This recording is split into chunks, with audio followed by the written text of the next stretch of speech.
몇 년을 같은 시장에서 얼굴을 봐온 그 사람이 말했어요. 이제는 제가 옆에 있으니까 너무 혼자 걱정하지 마세요. 그 말을 들었을 때만 해도 제 인생에도 늦게나마 따뜻한 사람 하나 생긴 줄 알았습니다. 믿었던 지인 부탁으로 보증을 섰다가 연체 이자까지 붙은 4,800만 원이 제 앞으로 넘어왔고 그중 4,200만 원을 당장 막지 못하면 통장까지 묶일 수 있다는 말을 들으면서도 아들네 형편이 흔들릴까봐 차마 입도 떼지 못한 채 버티고 있었습니다. 그런 제게 그 사람은 급한 빚부터 해결해주고 이제는 혼자 살지 말라고 했습니다. 그래서 저는 예순에 다시 사람을 믿었습니다. 그런데 왜 재혼 2달이 지나자 그 사람은 저를 위로해준 남자가 아니라 제 삶을 조여오는 사람이 되어 있었을까요?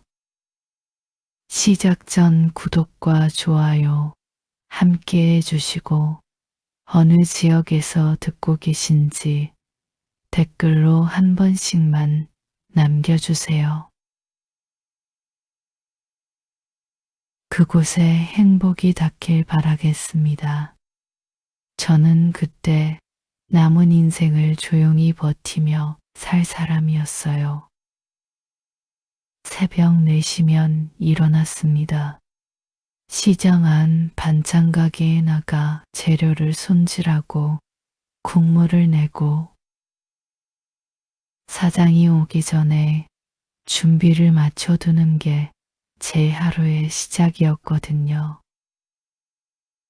겨울에는 손이 틀 정도로 찬물에 재료를 씻었고 여름에는 새벽부터 이마에 땀이 맺혔어요. 그래도 그 시간이 싫지 않았습니다. 몸이 바쁘면 생각이 줄었으니까요.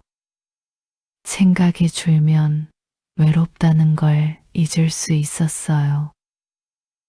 그게 제가 새벽 일을 계속한 이유였는지도 몰라요. 일을 마치고 집에 돌아오면 허리가 먼저 쑤시고 발바닥이 나중에 욱신거렸어요. 그래도 그 피곤함이 오히려 마음을 잡아주는 느낌이었거든요.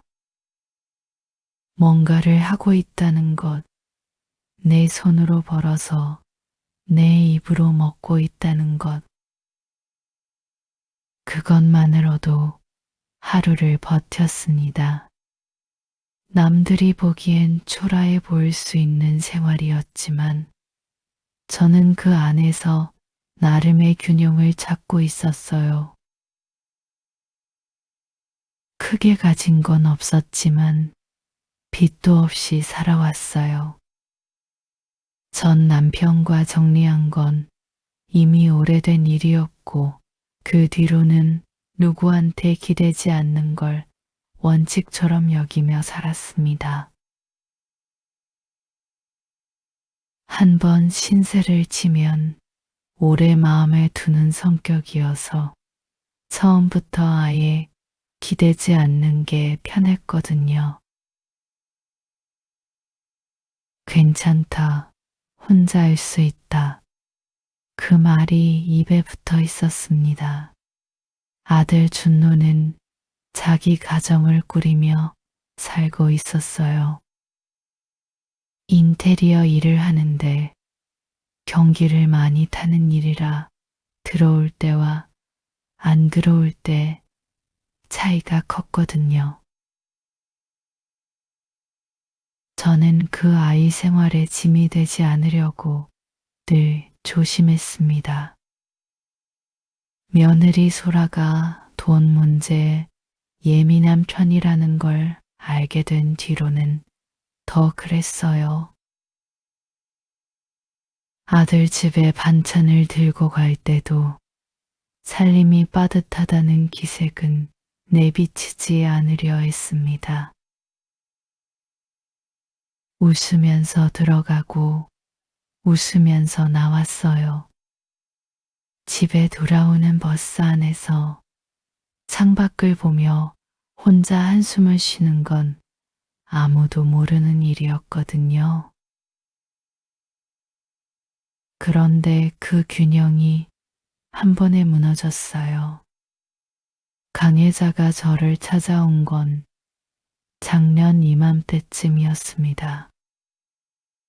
같은 시장 안에서 오래 얼굴을 맞대온 사람이었어요. 공동 구매도 몇 번 같이 해봤고 반찬 재료 거래처도 서로 소개해 준 적 있는 사이였거든요. 명절이면 서로 전을 나눠 먹기도 했고 시장 사람들 사이에서 언니, 동생하며 지냈어요. 사람들 앞에서는 늘 야무지고 반듯하게 처신하는 모습이었습니다. 돈 거래에 깔끔하다는 말도 들었어요. 그래서 저는 그 사람 부탁이라면 크게 걱정하지 않아도 될 것 같다고 생각했거든요. 그게 첫 번째 실수였습니다. 혜자는 거래처 결제가 며칠만 밀렸다고 했어요. 자기 이름으로는 서류가 이미 복잡하게 묶여 있어서 잠깐만 제 이름을 보증으로 넣어주면 정리되는 대로 바로 뺀다고 했습니다. 아주 간단한 일처럼 말했어요. 이름만 잠깐 빌려주는 거라고 길어야 보름이면 끝난다고 했습니다. 서류에 이름이 들어가는 일이 얼마나 무서운지 저도 모르지 않았어요. 처음엔 싫다고 했습니다. 머뭇거리며 돌려 말했지만 뜻은 같았어요. 못하겠다고 했습니다.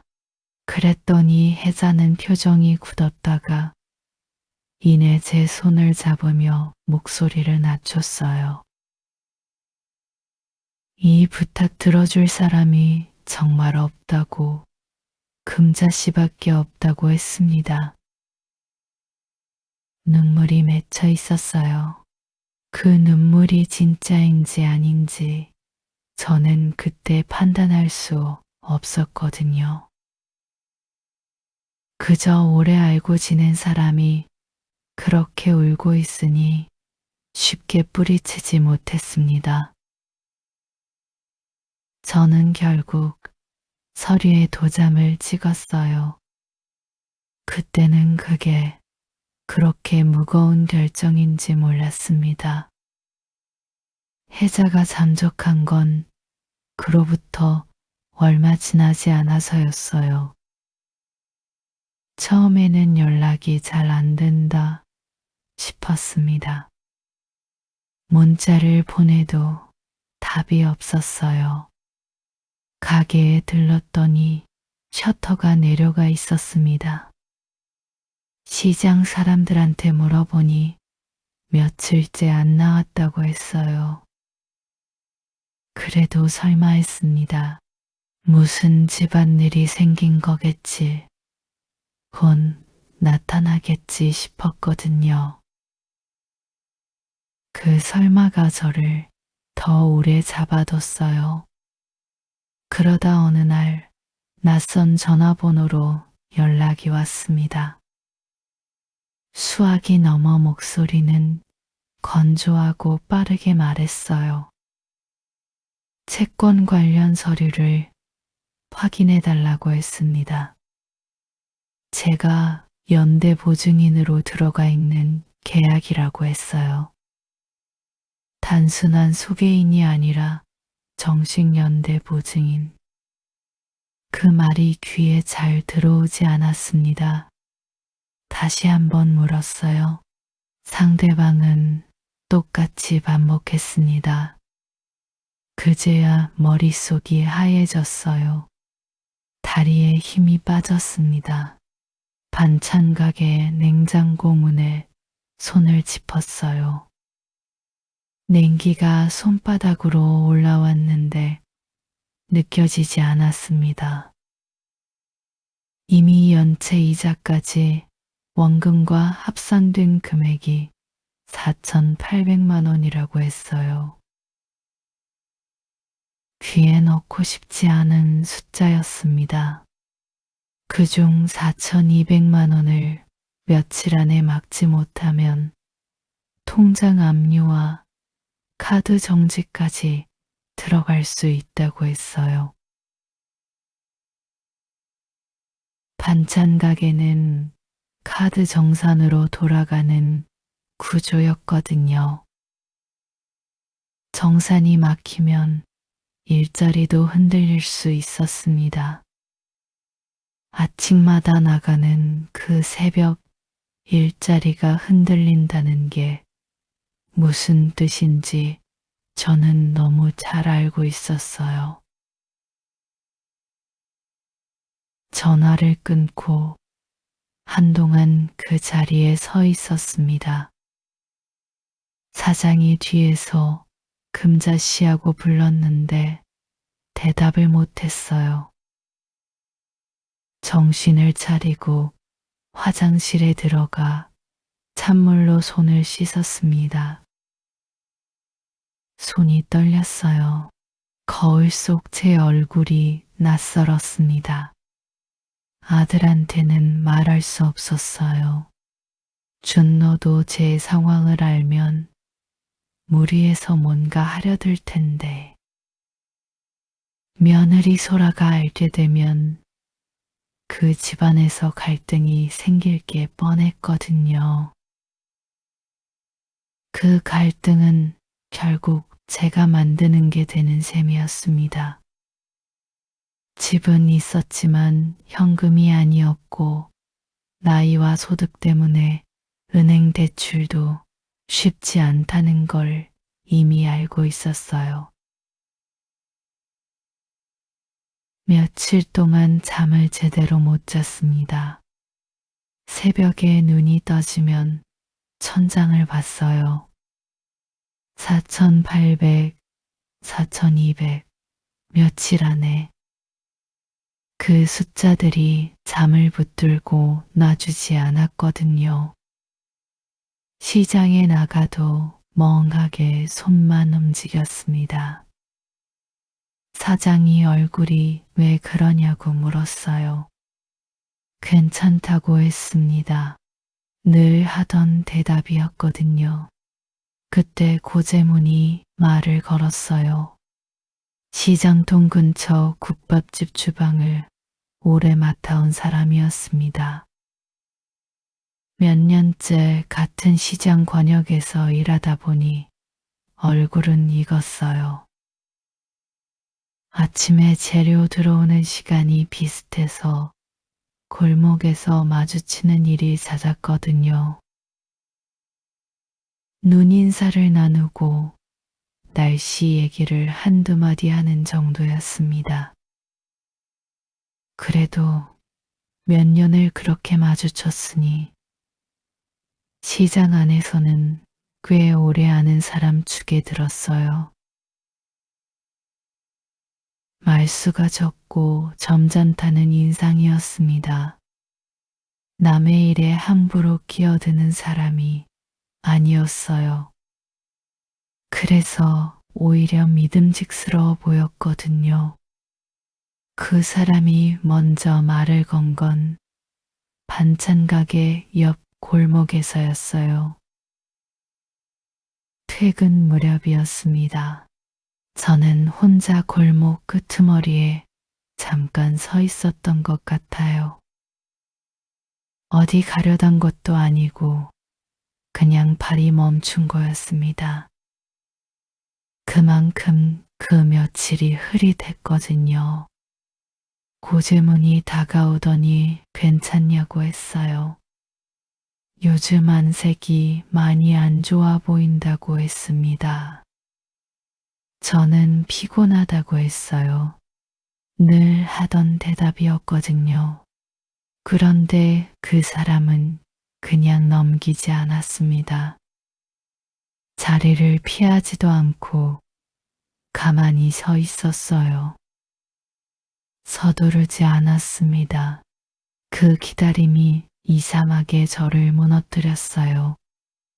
몇 년을 골목에서 마주쳐온 사람인데 그날따라 그 얼굴이 낯설지 않게 느껴졌거든요. 입을 열고 싶지 않았는데 말이 나왔습니다. 처음엔 짧게, 그러다 점점 길어졌어요. 중간중간 목소리가 잠겼지만 고재문은 끼어들지 않고 다 들었습니다. 다 듣고 나서 그는 잠시 말이 없었어요. 골목 끝에서 시장 특유의 냄새가 흘러왔습니다. 찌개 냄새, 생선 냄새, 기름 냄새. 저는 그 냄새 속에서 대답을 기다렸어요. 그리고 고재문이 천천히 말했습니다. 급한 돈부터 먼저 막아줄 수 있다고 했어요. 뭔가를 대가로 요구하는 눈빛이 아니었습니다. 적어도 그때는 그랬어요. 저는 그 자리에서 바로 받아들이지 못했습니다. 고맙다고 했지만 그 돈을 어떻게 갚겠냐고 했어요. 그런 부담을 드리고 싶지 않다고 했습니다. 고재문은 지금 그 이야기를 하는 게 아니라고 했어요. 일단 숨부터 쉬라고 했습니다. 그 말이 그렇게 묵직하게 들릴 줄은 몰랐어요. 며칠 뒤 그는 4,200만 원을 정리해 줬습니다. 압류 통보가 멈췄을 때 긴장이 풀리면서 손이 떨렸어요. 그제야 실감이 났습니다. 진짜로 막혔구나. 진짜로 숨이 쉬어지는구나. 그런데 그 안도가 밑에 가시기도 전에 고재문이 말을 꺼냈어요. 이 나이에 혼자 이렇게 어정쩡하게 살지 말고 차라리 정식으로 같이 살아보자고요. 몇 년을 같은 시장에서 봐왔는데 서로 사람됨은 이미 아는 사이 아니냐고 했습니다. 그 말이 틀리지 않았어요. 저도 그렇게 생각했거든요. 몇 년을 골목에서 마주친 사람이니까 전혀 모르는 사람은 아니었습니다. 그래서 더 쉽게 마음이 기울었어요. 그게 두 번째 실수였는지도 몰라요. 저는 며칠을 생각했습니다. 고마운 건 분명했어요. 그런데 그 고마움이 재혼의 이유가 될 수 있는 건지, 이게 맞는 건지 확신이 없었거든요. 잠을 자다가 깨기도 했습니다.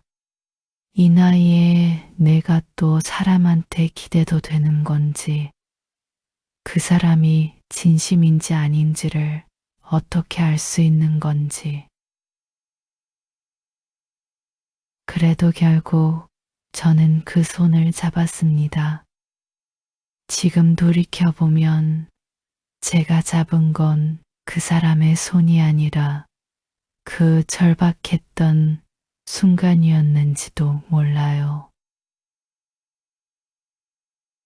그 사람이 정말 저를 도우려던 걸까요? 아니면 몇 년을 지켜보다가 제가 가장 약해진 순간을 골라 다가온 걸까요? 그 답을 알게 된 건 그로부터 2달이 지나서였습니다. 처음 2달은 정말 괜찮았어요. 그 점이 오히려 나중에 더 무서웠거든요. 혼인신고를 하고 살림을 합친 건 생각보다 빨리 진행됐어요. 이 나이에 어정쩡하게 같이 살면 오히려 말이 많아진다. 정식으로 부부가 되어야 서로 체면도 산다는 말에 저도 마음이 움직였거든요. 무엇보다 제 급한 빚을 막아준 사람인데 계속 선을 긋는 게 매정하게 느껴졌어요. 그 고마움을 저는 너무 크게 받아들이고 있었습니다. 그게 나중에 제 발목을 잡을 줄은 그때 몰랐어요. 고재문은 빚 이야기를 먼저 꺼내지 않았어요. 그게 좋았습니다. 저는 그 이야기가 나올 때마다 몸이 굳었거든요. 그런데 그 사람은 그 얘기를 아예 꺼내지 않았어요. 마치 없었던 일처럼 그냥 지금 이 시간을 사는 사람처럼 굴었습니다. 반찬 가게에서 돌아오면 국이 데워져 있었어요. 제가 언제 퇴근하는지 맞춰서 불을 켜둔 거였습니다. 처음엔 그냥 우연인가 싶었는데 그게 며칠이 지나도 똑같았어요. 식탁 위에 밥이 놓여 있고 국이 따뜻하고 수저가 제자리에 놓여 있었습니다. 혼자 살던 세월이 길었던 저한테 그 풍경이 낯설었어요. 낯선데 싫지 않았습니다. 낯선데 눈이 따가웠어요. 허리가 아프다고 했더니 다음 날 아침 식탁 위에 파스가 올려져 있었어요. 말없이요. 사줬다는 말도 여기 있다는 말도 없이 그냥 놓여 있었습니다. 저는 그 파스를 한동안 그냥 바라봤어요. 별것 아닌 거 알아요. 그런데 오래 혼자 살다 보면 그런 별것 아닌 것들이 사람을 무너뜨리거든요. 시장 사람들 앞에서도 그랬습니다. 누가 저한테 요즘 어떻게 지내냐고 물으면 고재문은 옆에서 금자씨가 고생을 많이 했다고 했어요. 직접 대신 대답하는 게 아니라 그냥 제 편을 드는 말을 자연스럽게 얹었습니다. 그 말이 듣기 좋았어요. 부끄럽지만 그랬거든요. 누군가 내 고생을 알아준다는 게 그 나이에도 그렇게 힘이 됐습니다. 그때만 해도 저는 생각했어요. 늦게라도 사람 하나 잘 만났다고. 빚 때문에 시작된 인연이지만 이 사람은 진심으로 저를 챙기는 사람이라고.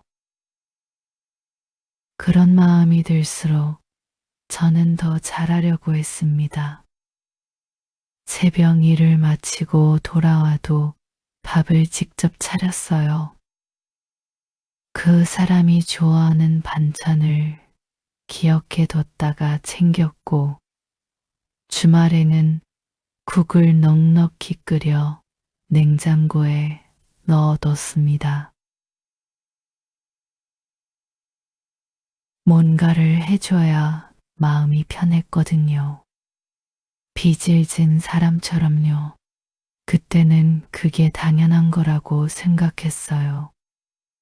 그런데 정확히 2달쯤 지나자 식탁 분위기가 달라졌어요. 처음엔 아주 작은 변화였습니다. 말투가 조금 달라졌어요. 전에는 오늘 일은 어땠냐고 물었는데 어느 날부터 오늘은 얼마 받았냐고 묻기 시작했거든요. 첫 번째는 그냥 넘겼습니다. 살림을 합쳤으니 궁금할 수도 있다고 생각했어요. 그런데 그 질문이 그 다음 날도 반복됐습니다. 그러다 어느 저녁 밥을 먹다가 제 통장이 어디 있냐고 물었어요. 갑자기요. 별 맥락 없이 그냥 툭 던졌습니다. 저는 왜요? 하고 되물었어요. 그랬더니 부부 사이의 통장 위치도 모르면 어떡하냐고 했습니다. 웃으면서 한 말이었어요. 그런데 그 웃음이 어딘가 달랐습니다. 눈이 웃지 않았거든요. 적금이 있냐는 질문도 나왔어요. 있으면 만기가 언제냐고 했습니다. 저는 얼마 안 된다고 했어요. 그랬더니 얼마냐고 다시 물었습니다. 자꾸 숫자를 물었어요. 저는 그 자리에서 바로 이상하다고 느끼면서도 이상하다고 말하지 못했습니다. 빚을 해결해 준 사람한테 왜 그런 걸 물어보냐고 따지는 게 제가 은혜도 모르는 사람처럼 보일 것 같았거든요. 그 눈치가 저를 잠잠하게 만들었어요. 그 다음엔 예전에 정리한 집 보증금 일부가 얼마나 남았는지까지 슬쩍 떠봤습니다. 아무렇지 않게 말했어요. 그냥 궁금해서 물어보는 것처럼요. 저는 그 말을 듣는 순간 숨이 잠깐 막혔어요. 분명히 느꼈거든요. 이건 사람을 걱정하는 질문이 아니라 제 형편을 속속들이 훑어보는 질문이라는 걸. 그런데 그걸 느끼면서도 저는 웃으면서 대답했습니다. 그냥 넘겼어요. 왜 그랬냐고요? 그때 저한테 반박할 근거가 없었거든요. 딱히 뭘 잘못한 것도 아니고, 돈을 가져간 것도 아니고, 그냥 물어보는 거잖아요. 그렇게 생각하면 아무것도 아닌 것 같았어요. 그런데 그 아무것도 아닌 것들이 쌓이면서 어느 순간부터 저는 집안에서 자꾸 작아지고 있었습니다. 한 번은 아들 집에 반찬을 챙겨 들고 가려는데 고재문이 또 반찬을 따로 싸느냐고 했어요. 특별히 뭐라 하는 건 아니었습니다. 그냥 그렇게 말한 거예요. 그런데 그 말투가 걸렸어요. 눈치를 주는 건지 그냥 하는 말인지 경계가 애매했거든요. 저는 결국 반찬량을 줄여서 챙겼습니다. 줄이면서 속으로 좀 씁쓸했어요. 아들한테 반찬 챙겨 보내는 일도 이제 눈치를 봐야 하나 싶었거든요. 그 무렵부터 집에서 말수가 줄었어요. 괜한 말을 꺼냈다가 또 뭔가를 물어볼까봐 먼저 말하는 일이 줄었습니다. 밥을 차리고 먹고 설거지를 하고 들어와 누웠어요. 고재무는 텔레비전을 보거나 전화를 했습니다. 우리 사이에 말이 없어지고 있었는데 그게 편안한 침묵인지 불편한 침묵인지 저는 구분하기가 어려웠어요. 그러던 어느 날 저녁 텔레비전 소리 사이로 고재문이 말했어요. 살림을 합쳤으면 돈도 같이 봐야 하는 거 아니냐. 저는 뭐라고 대답해야 할지 몰라서 그냥 있었어요. 그랬더니 그 사람은 부부가 통장을 따로 두는 게 말이 되냐고 했습니다. 그 말이 딱히 틀린 말처럼 들리지 않았어요. 그러니까 더 무서웠습니다. 틀리지 않은 말로 사람을 조이는 방식이었거든요. 저는 그날 밤 잠이 안 왔어요. 천장을 보면서 생각했습니다. 2달 전하고 지금이 다르다는 건 분명히 느끼는데 뭐가 어떻게 달라졌다고 말할 수 있을지 몰랐어요. 나쁜 말을 들은 것도 아니고 맞은 것도 아니고 소리를 들은 것도 아니거든요. 그냥 뭔가 조금씩 달라지고 있었습니다. 공기가 달라지듯이요. 그 변화가 너무 느려서 제가 눈치채지 못하고 있었던 건지도 몰라요. 그래도 그때까지는 아직 괜찮다고 생각했어요. 그 사람이 마음이 좀 답답한 거겠지. 같이 산지 얼마 안 됐으니 적응하는 시간이 필요한 거겠지. 저는 그렇게 생각하면서 넘겼습니다. 그게 2번째 실수였어요. 이상하다고 느꼈을 때 바로 물었어야 했는데 저는 또 혼자 납득하고 넘어갔거든요. 결국 그 사람이 어떤 사람인지를 알게 된 건 아주 작은 말 한마디 때문이었습니다. 밥상 앞에서 던진 말이었어요. 그 말이 제 귀에 박혀서 그 뒤로 오래 떠나지 않았거든요. 그 사람은 과연 어떤 말을 했을까요? 그 말은 밥상 앞에서 나왔어요. 별것 아닌 저녁이었습니다. 제가 아들 집에 반찬을 들고 갔다가 조금 늦게 들어온 날이었어요. 늦었다고 해봤자 1시간 남짓이었습니다. 준노가 요즘 일이 뜸하다고 해서 좀 더 있다 온 거였어요. 아들 얼굴이 수척해 보였거든요. 밥이라도 같이 먹고 싶었는데 며느리 눈치가 보여서 반찬만 내려놓고 나왔습니다. 집에 들어서니 고재무는 밥상 앞에 앉아 숟가락도 들지 않고 있었어요. 텔레비전도 꺼져 있었습니다. 기다렸다는 걸 온몸으로 보여주는 자세였어요.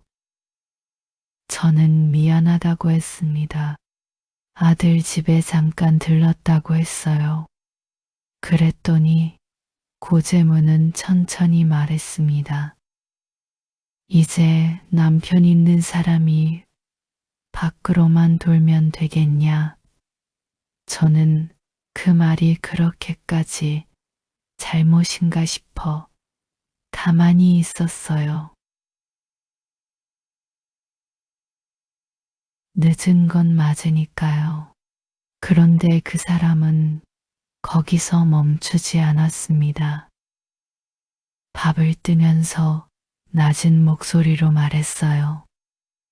내가 네 빚 막아준 게 4천이 넘는데 아직도 내 식대로만 하냐? 숟가락 소리가 멈췄어요. 제가 멈춘 건지 그 사람이 멈춘 건지 모르겠습니다.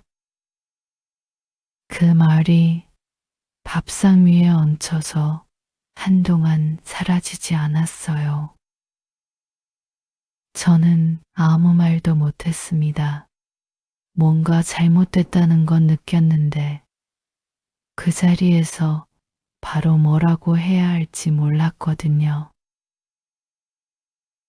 그날 밤 그 말이 머릿속을 맴돌았어요. 자려고 누웠는데 잠이 안 왔습니다. 빚 막아준 게 4천이 넘는데 그 말의 무게가 자꾸 다르게 느껴졌어요. 처음엔 서운하다고 생각했습니다. 그런데 자꾸 되새기다 보니 서운한 게 아니었어요. 무서웠습니다. 그 사람은 그 돈을 도움으로 기억하는 게 아니라 저를 누를 명분으로 쥐고 있다는 걸 그날 처음 알았거든요. 그 뒤부터는 갑질이 생활비로 옮겨왔어요. 고재문은 이제 부부가 됐으니 돈도 같이 봐야 한다며 제가 반찬 가게에서 받아오는 일당을 하나하나 묻기 시작했습니다. 오늘은 얼마 받았냐? 이번 주엔 며칠 나갔냐? 특별 수당 같은 건 없냐? 질문이 점점 구체적으로 들어왔어요. 처음엔 살림에 보태려는 거겠지 싶었는데 그게 아니었습니다. 제가 번 돈이 어디로 가는지를 알려는 거였어요. 장보는 비용도 따졌습니다. 전기요금이 왜 이만큼 나왔는지, 반찬 재료를 왜 저번보다 더 사왔는지,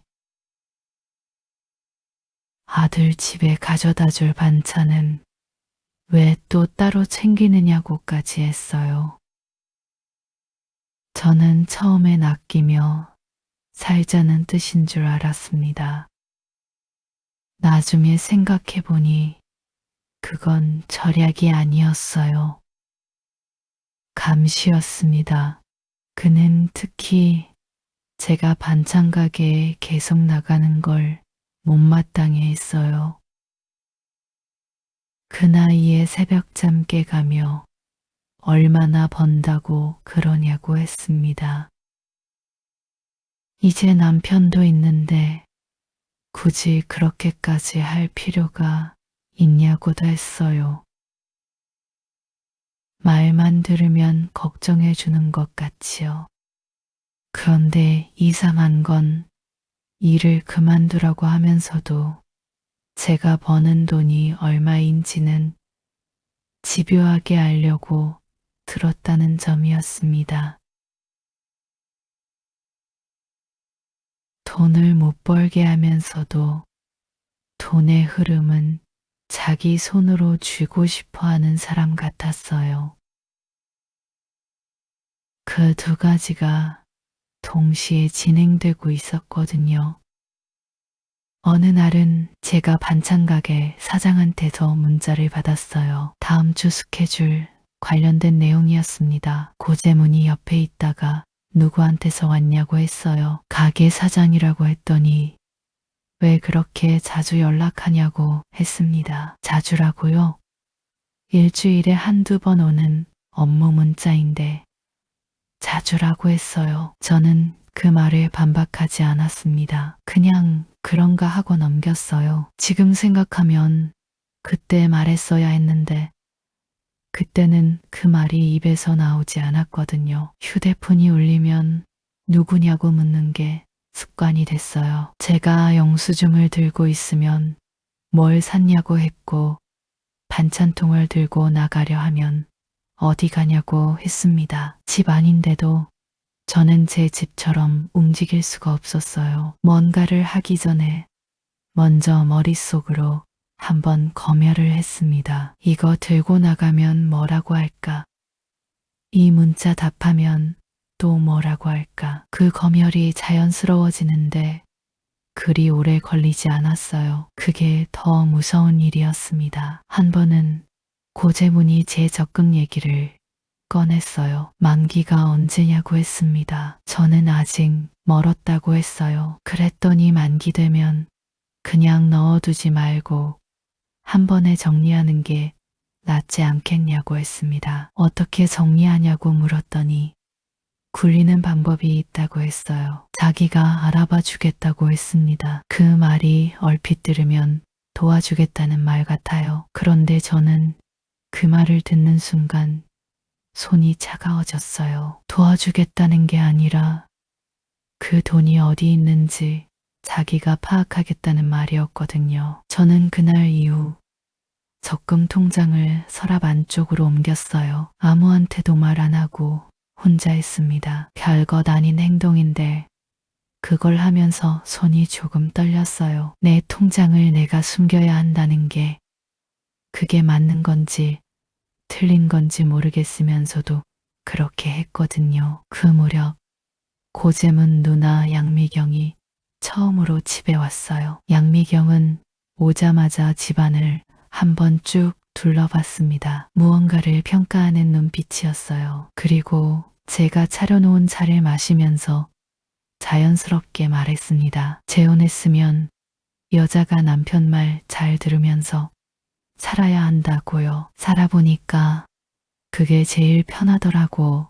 자기 경험담처럼 말했어요. 저는 그냥 웃으면서 들었습니다. 뭐라고 받아치기가 어려웠거든요. 양미경은 차를 다 마시고 나서 슬쩍 물었어요. 금자 씨는 반찬 가게 일을 계속할 거냐고요. 저는 당분간은 그럴 것 같다고 했습니다. 그랬더니 양미경은 고재문을 보면서 웃었어요. 그 웃음의 의미를 저는 다 알았습니다. 아직 말을 안 듣는다는 신호였거든요. 그날 양미경이 돌아가고 나서 고재문이 말했어요. 누나가 걱정이 많다고 했습니다. 금자 씨가 아직 혼자 살던 버릇이 안 빠진 것 같다고 했다면서요. 저는 그 말을 듣고 속으로 깊이 숨을 들이마셨어요. 혼자 살던 버릇이요. 제가 일하고 아들 챙기고 살림 꾸리는 게 고쳐야 할 버릇이라는 거였습니다. 그때부터 저는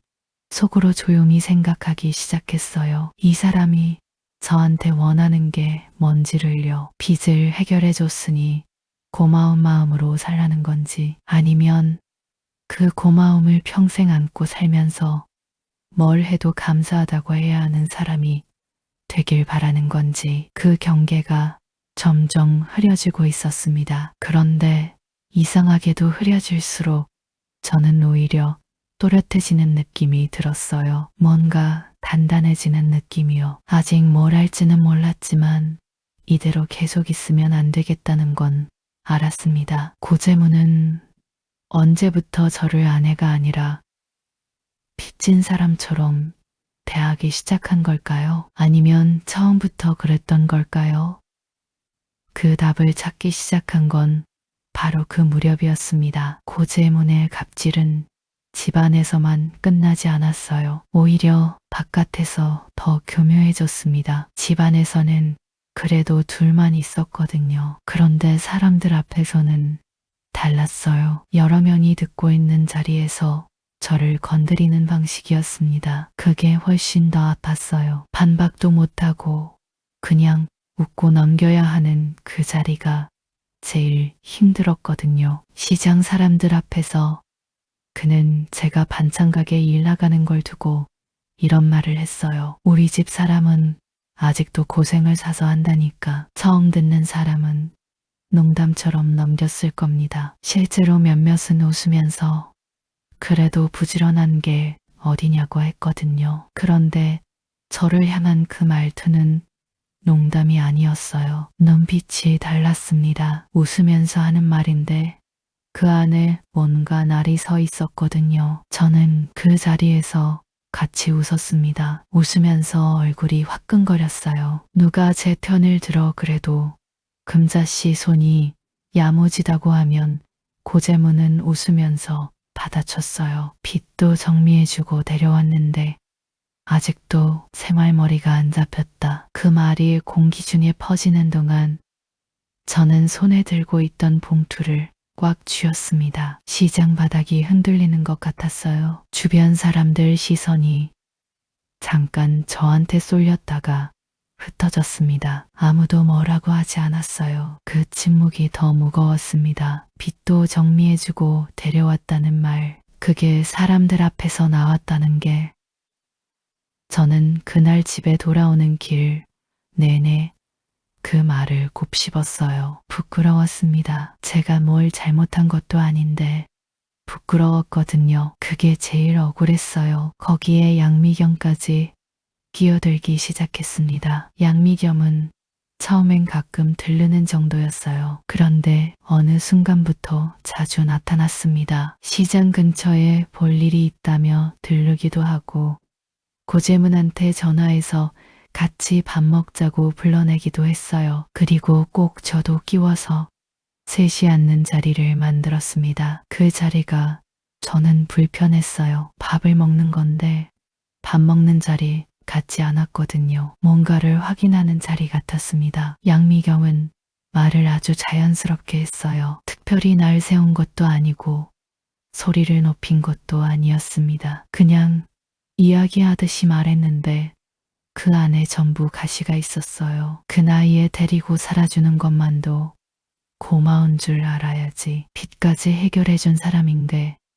그 정도는 해야지. 아들 집은 이제 그만 들락거려. 내 가정은 여기잖아. 한 번에 다 한 말 아니었어요. 만날 때마다 한마디씩 얹었습니다. 그게 더 교묘했어요. 한꺼번에 들으면 이상하다고 느끼는데 한마디씩 들으면 그냥 잔소리처럼 느껴지거든요. 저는 그 말들을 들을 때마다 목구멍까지 차오르는 게 있었지만 애써 삼켰습니다. 고재문 누나한테 되들었다가 나중에 더 불편해질까 봐요. 그때도 저는 참는 걸 선택했어요. 그런데 결정적인 건 시장 회의실에서 있었던 일이었습니다. 상가 사람들 몇 모인 자리였어요. 분기마다 한 번씩 열리는 회의였는데 이런저런 상가 현안을 얘기하는 자리였습니다. 저도 반찬 가게 쪽 얘기를 들으러 나간 거였어요. 고재문도 왔고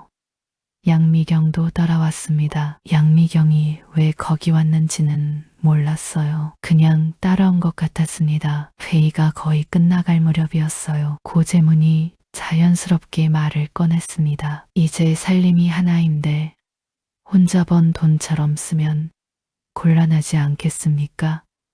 회의 내용이랑 전혀 상관없는 말이었어요. 갑자기 나온 말이었습니다. 사람들 시선이 한꺼번에 제게 쏠렸어요. 저는 손에 들고 있던 회의 자료를 꼭 쥐었습니다. 손바닥에 땀이 났어요. 뭐라고 해야 할지 몰랐습니다. 그 자리에서 반박하면 제가 이상한 사람이 되는 것 같았고 그냥 있으면 동의하는 것처럼 보였어요. 어느 쪽도 제 자리가 아니었습니다. 양미경이 거들었어요. 금자씨는 아직도 혼자 살던 버릇이 안 빠졌다니까요. 웃으면서 한 말이었습니다. 주변 사람 몇이 어색하게 웃었어요. 그 웃음소리가 귓속에서 크게 들렸습니다. 저는 시선을 내리았어요. 회의 자료 위에 적힌 글자들이 눈에 들어오지 않았습니다. 그냥 검은 점들처럼 보였어요. 그날 이후 저는 시장에 나가는 게 달라졌습니다. 예전에는 사람들 얼굴을 보면서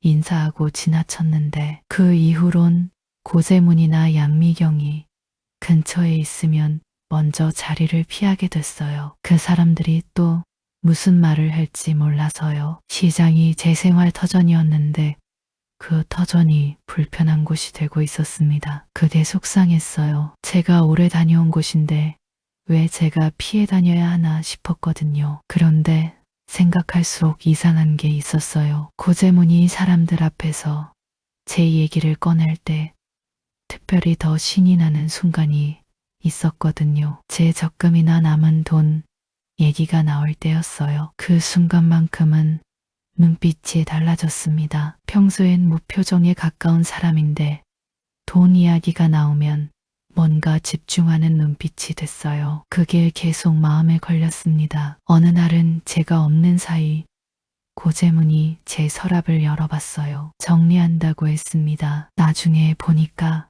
서랍 안에 있던 물건들 순서가 달라져 있었어요. 저는 물건 위치를 잘 기억하는 편이거든요. 반찬 가게에서도 재료 위치를 정확히 기억해야 하니까 그 습관이 집에서도 이어졌어요. 통장 사본이 놓인 위치가 달라져 있었습니다. 누가 꺼내봤다는 걸 알 수 있었어요. 저는 그걸 보는 순간 말을 꺼내지 않았습니다. 빠지지 않았어요. 그냥 다시 원래 자리에 두었습니다. 대신 그날부터 중요한 서류는 따로 챙겨두기 시작했어요. 고재문이 모르는 자리예요. 뭘 하려는 건지 구체적인 계획이 있었던 게 아니에요. 그냥 이건 지켜야겠다는 생각이 들었습니다. 본능적으로요. 그 무렵 윤상철이 한번 말을 걸었어요. 시장 상가 관리 일을 오래 본 사람이에요. 많이 나서는 성격은 아닌데 사람 보는 눈이 있는 분이었습니다. 회의 끝나고 사람들이 다 나간 뒤에 저한테 조용히 말을 걸었어요. 요즘 좀 힘들어 보인다고 했습니다. 괜찮냐고요? 저는 괜찮다고 했어요. 늘 하던 대답이었거든요. 그랬더니 윤상철은 더 물어보지 않았습니다. 그냥 알겠다고 했어요. 그런데 가면서 한마디를 남겼습니다. 뭔가 정리할 게 생기면 그때 얘기해요. 혼자 너무 오래 들고 있지 말고요. 그 말이 이상하게 오래 남았어요. 뭘 알고 하는 말인지 그냥 하는 말인지 몰랐습니다. 그래도 그 말이 작은 틈처럼 느껴졌어요. 아, 이 사람한테는 말할 수 있겠구나 싶은 아직은 아니었지만요. 저는 그날 밤 혼자 앉아서 지난 몇 달을 돌아봤어요. 고재문이 처음 다가왔을 때, 빚을 막아줬을 때, 혼인신고를 했을 때, 식탁에서 분위기가 달라졌을 때, 통장을 물었을 때, 사람들 앞에서 말했을 때, 서랍을 열어봤을 때, 하나하나 이어보니까 선이 그려졌어요. 우연이 아니었습니다. 처음부터 이어져 있었어요. 그 사람은 저를 가족으로 받아들인 게 아니었습니다. 사람들 앞에서 길들이고 있었어요. 그리고 그것도 모자라서 제 남은 돈까지 자기 손 안에 두려고 하고 있었습니다. 그 생각이 확실해지는 순간 이상하게 눈물이 나지 않았어요. 올 것 같았는데 안 났습니다. 대신 뭔가 차가워지는 느낌이었어요. 머릿속이 조용해지면서 이제 움직여야겠다는 생각이 들었습니다. 그 사람은 대체 제게서 뭘 더 가져가려는 걸까요?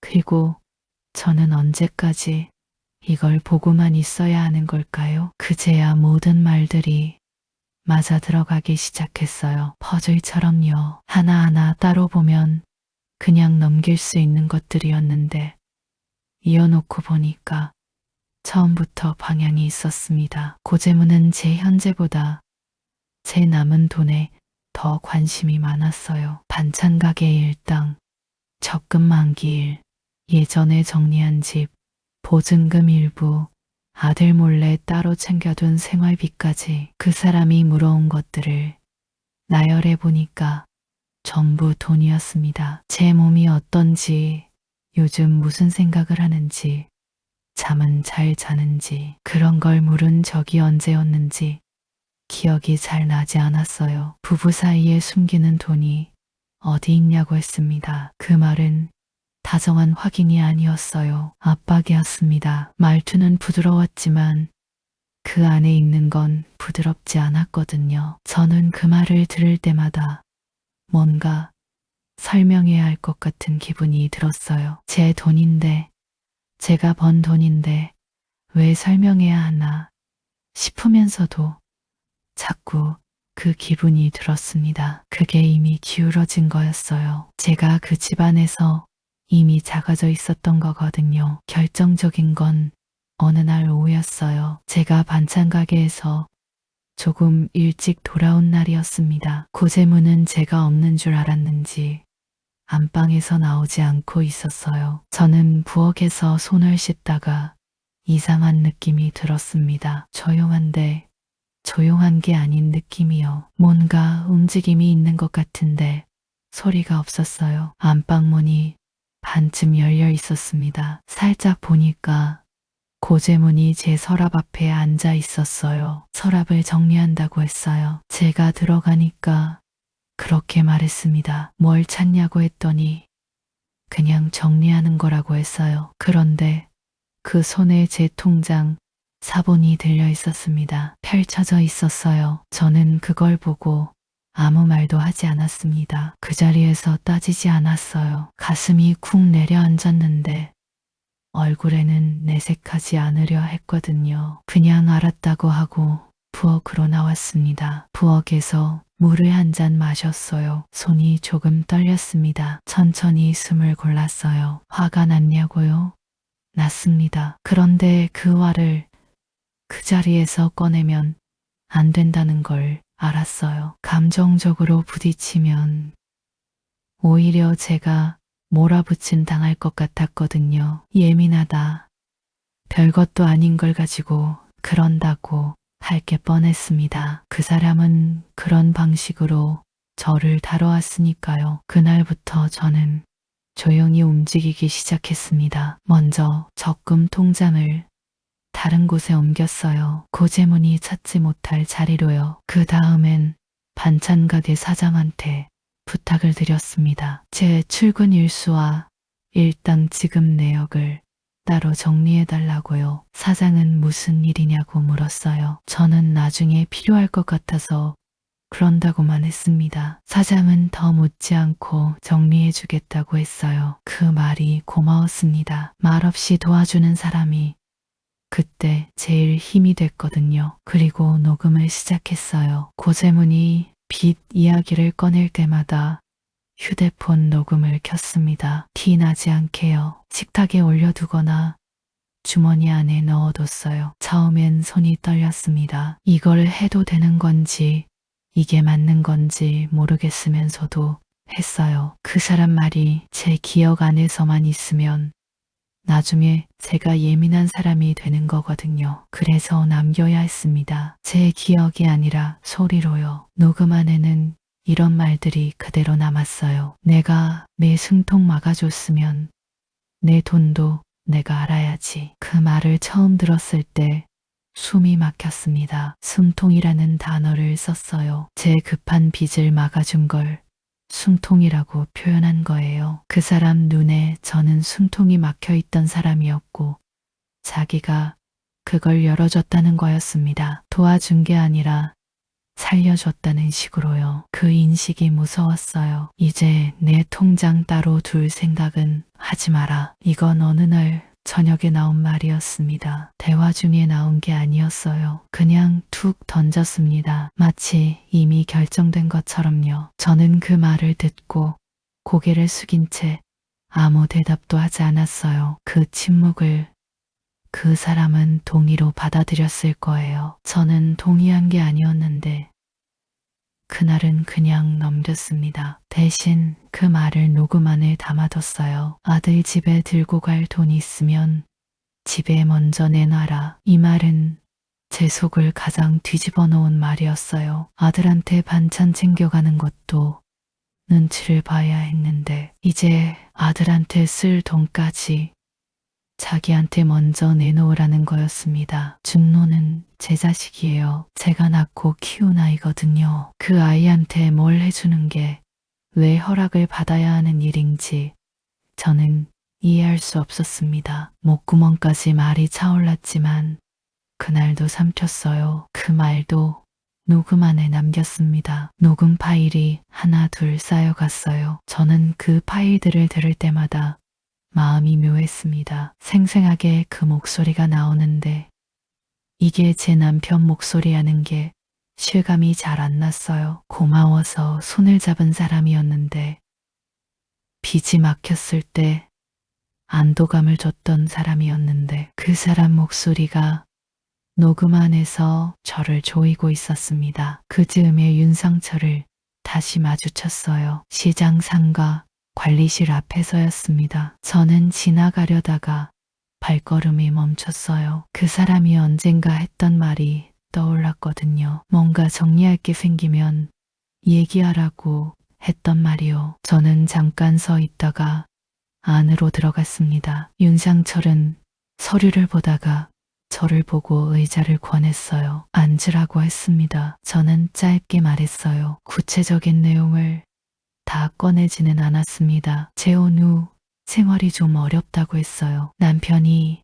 제 돈 관리에 많이 개입한다고 했습니다. 그 이상은 말하지 않았어요. 그런데 윤상철은 그 말만 듣고도 고개를 끄덕였습니다. 오래 시장 일을 봐온 사람이어서 비슷한 상황을 여러 번 봤던 것 같았어요. 그 사람은 말했습니다. 생활비 통장부터 분리해 두는 게 좋겠다고요. 일당이 들어오는 통장은 반드시 본인 명의로만 관리하고 상대방이 접근할 수 없는 구조로 바꿔두라고 했어요. 지금 당장 크게 움직이는 것보다 먼저 내 것을 지키는 것부터 시작하는 게 순서라고 했습니다. 그 말이 명쾌했어요. 복잡하게 생각하던 것들이 한 줄로 정리되는 느낌이었거든요. 저는 그날 집에 돌아오는 길에 은행에 들렀어요. 생활비 통장을 새로 만들었습니다. 고재문이 모르는 통장이었어요. 반찬 가게 사장한테 부탁해서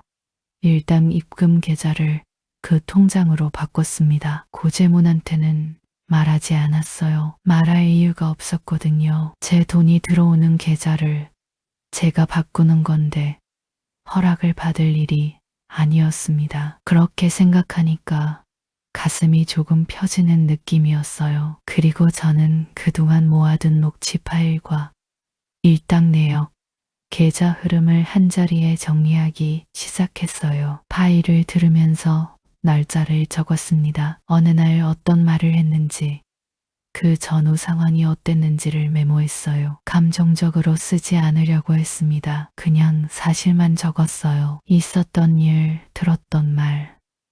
그게 전부였습니다. 그렇게 정리를 하다 보니까 이유가 보였어요. 그제야 알았습니다. 그 사람은 아내를 얻고 싶었던 게 아니었어요. 죄책감 많은 사람 하나를 자기 아를 두고 싶었던 겁니다. 빚을 해결해준 사람처럼 보이면 저를 얼마든지 부려도 된다고 생각한 거였어요. 제가 고맙다는 마음을 오래 품고 있을 거라는 걸 알고 그 고마움이 식기 전에 최대한 많은 걸 가져가려 했던 거거든요. 그 사람이 제게 원한 건 아내가 아니었어요. 고개를 숙이고 말대꾸를 안 하고 묻는 것에 다 대답하고 번 돈을 다 내놓는 사람, 그런 사람이 필요했던 겁니다. 그리고 그걸 유지하기 위해 빚을 명분으로 쓴 거예요. 도와준 게 아니라 묶어둔 거였습니다. 처음부터요. 그 생각이 확실해지는 순간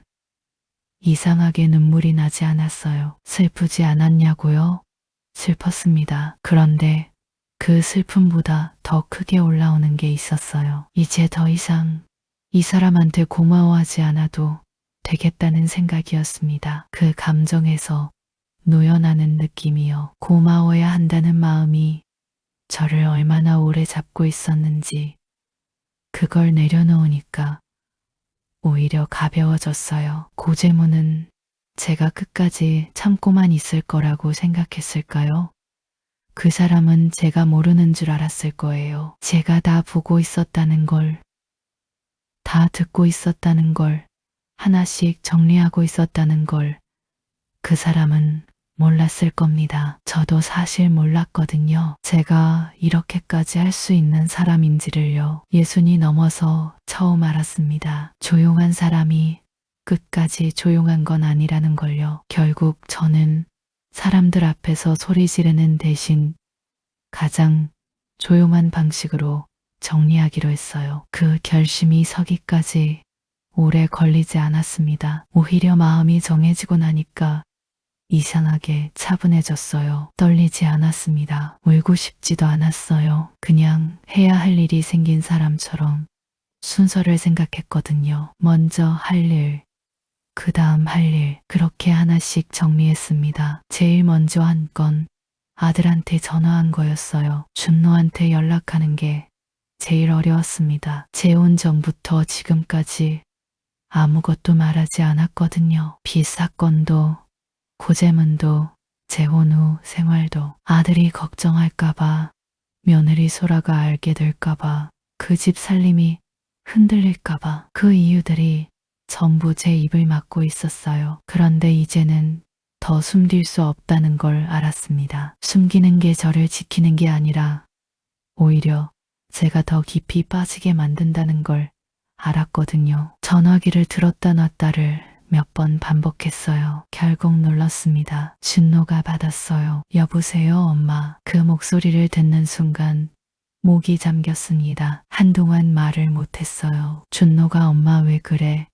하고 다시 불렀습니다. 그제야 말이 나왔어요. 처음엔 천천히, 그러다 쏟아지듯이 말했습니다. 보증 사건부터 빚이 넘어온 것, 고재문이 나선 것, 재혼한 것, 그리고 2달 뒤부터 달라진 것까지 다 말했어요. 준노는 한동안 말이 없었습니다. 숨소리만 들렸어요. 그러다 목소리가 갈라지면서 말했습니다. 미안해요. 엄마가 그런 일을 혼자 다 겪고 있었는데 몰랐다고. 자기가 더 자주 연락했어야 했다고 했어요. 저는 그 말이 듣고 싶었던 게 아니었습니다. 미안하다는 말보다 이제 더는 혼자 들고 있지 않아도 된다는 사실이 필요했던 거였거든요. 그래도 그 목소리를 들으니까 눈물이 났어요. 오래 참았던 게 한꺼번에 나왔습니다. 소리 내지 않으려고 했는데 잘 안 됐어요. 전화를 끊고 나서 한참을 그냥 앉아 있었습니다. 창밖에 시장 골목 불빛이 보였어요. 저녁 장사 준비하는 가게들 불빛이요. 그 불빛을 보면서 생각했습니다. 이제 다음 순서로 가야 한다고요. 그 다음은 자료 정리였어요. 그동안 모아둔 녹취 파일을 하나씩 들었습니다. 날짜 순서대로 정리했어요. 고재문이 빈 이야기를 꺼낸 날, 통장을 물어본 날, 적금 해약을 권한 날,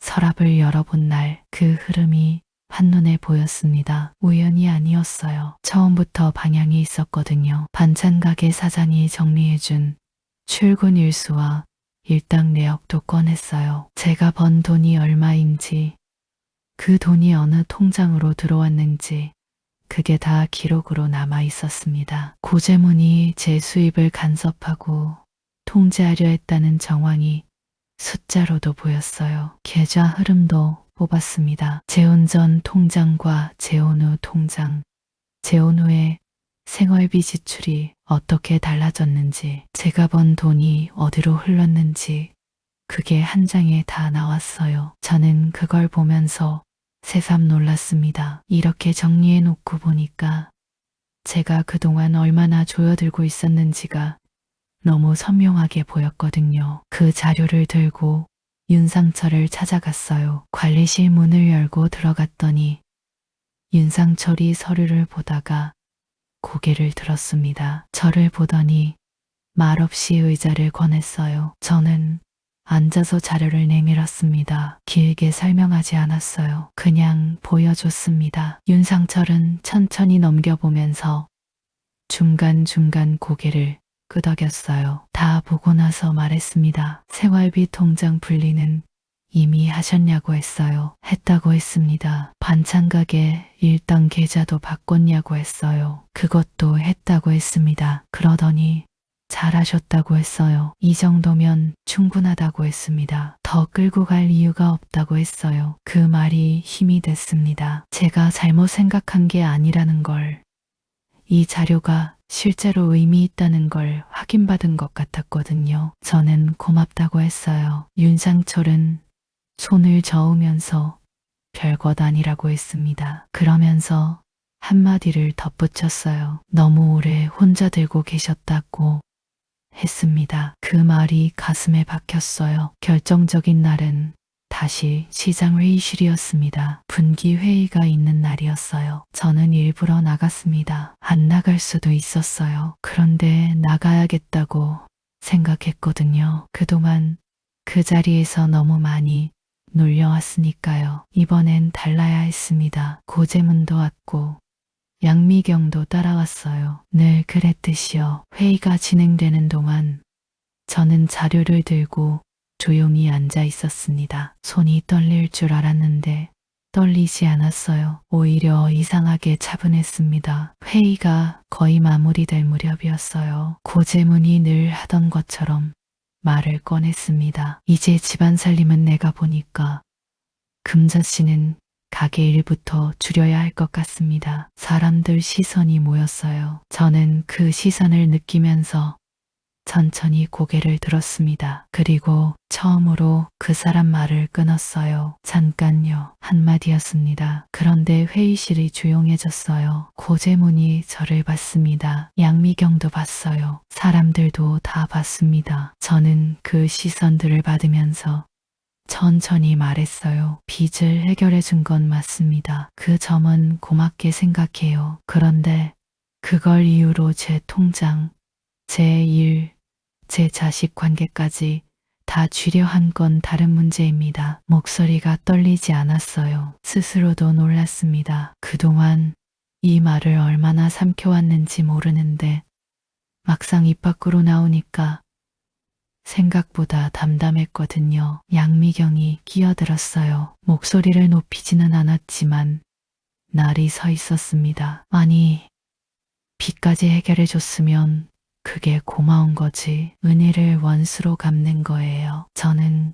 양미경을 봤습니다. 그리고 말했어요. 고마움을 갚는 방법이 복종은 아니잖아요. 그 말을 하고 나서 저는 가방에서 휴대폰을 꺼냈습니다. 미리 준비해둔 녹취 파일을 열었어요. 회의실 안에 고재문 목소리가 흘러나왔습니다. 내가 내 숨통 막아줬으면 내 돈도 내가 알아야지. 이제 내 통장 따로 둘 생각은 하지 마라. 짧게 2대목만 들려줬어요. 더 길게 틀지 않았습니다. 그것만으로도 충분했거든요. 회의실 안 공기가 달라졌어요. 아무도 말을 하지 않았습니다. 양미경도 입을 다물었어요. 그리고 고재문 얼굴을 봤습니다. 그 사람 얼굴이 처음으로 무너졌어요. 점잖다는 인상, 말수 적고 듬직하다는 인상, 그게 한꺼번에 내려앉는 것 같았습니다. 붉어지지도 소리를 지르지도 않았어요. 그냥 굳어버렸거든요. 저는